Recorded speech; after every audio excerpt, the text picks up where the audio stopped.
My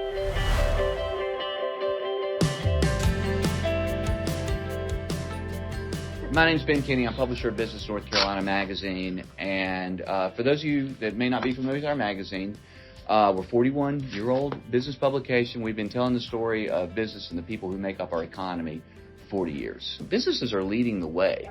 They're not waiting anymore because it's good business to move forward and progress. What we can do is tell us y'all's stories, is what I was hoping, and your analysis.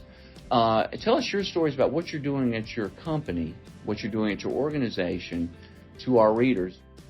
So I feel like what we're doing now is really layering on to that culture and not creating this shock, and it can't be D as the dirty word, but really it is about creating safe and brave spaces for people to be vulnerable, to be comfortable being uncomfortable. Just ask questions of people. It's okay. So that's really what my focus is on, is really helping the organization understand, what do we mean when we say diversity, really defining it. Because some people might say, I don't like diversity, but diversity really is just the presence of difference. Why are you going to dispute that? Like, that's all it is, right?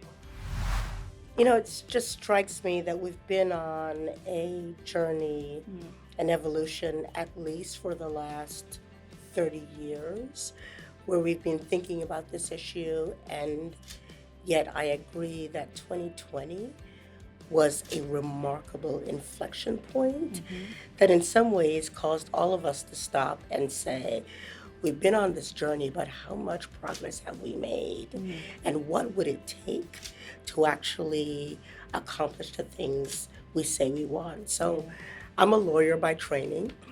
I graduated in the 1990s. I went to work for a big, very old law firm. After 135 years of existence, I was the very first African-American lawyer they had hired. And like many of my counterparts, I was part of a revolving door. I went in and I left. And so I think what we're seeing now is not just can we check the box on bringing people into the organization, but to your point and to Tony's point, can we create pipelines where people see themselves over a long period of time? Is this a place that I can make a career in? We just worked with a client on a really cool project where we did a simulation of the recruitment experience, where we followed applicants through the process. And I think the applicability of something like that, when you talk about really examining not only the quantitative data, because I think that tells part of the story, but I think when you're talking about belonging and inclusion, really that qualitative data is so crucial too, because is your organization ready for these conversations? Are you throwing initiatives at them that they don't have the capacity to handle or the ability to put into application?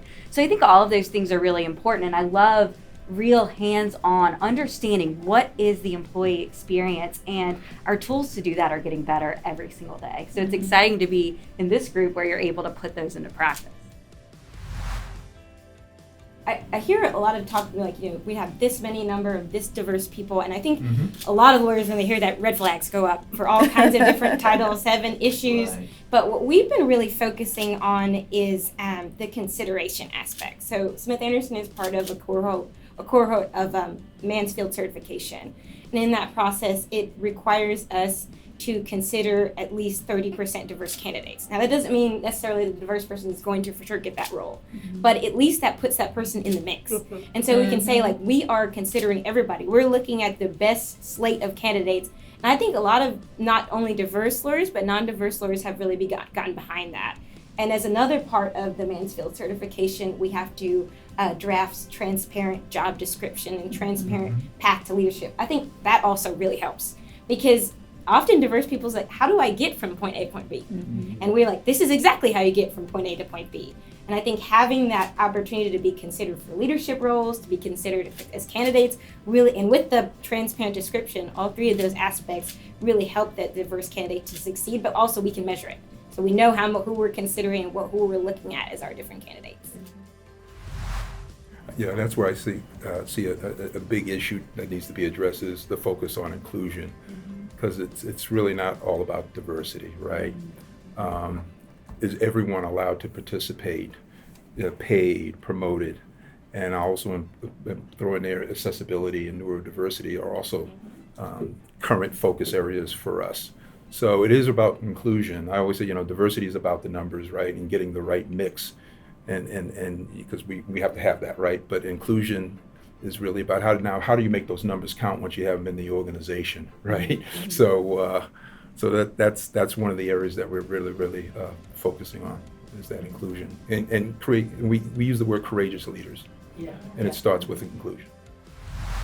Started making a lot of these changes and measurements. It's that we do want to continue to grow. We do want to continue to meet our users' needs, and to do this, we need to be able to hire, talent from different generations, and we need to be able to appeal to them as well. So we need to have an environment that they have a sense of belonging. And at the same time, I personally feel very strongly that we really need to have an environment where everyone feels valued, right? Because as our lifespans extend, we can work, later and later into life. And I want to be able to accommodate, for that talent, that historical knowledge as well, right? Mm-hmm. So I think that as we create these technologies and we think about accessibility, mm-hmm. sometimes as we get older, we lose our sight. We have more mm-hmm. needs, mm-hmm. and we want to work. We want to have that sense of purpose, and why shouldn't we, right? And if we could use technology as an equalizer mm-hmm. to provide those opportunities.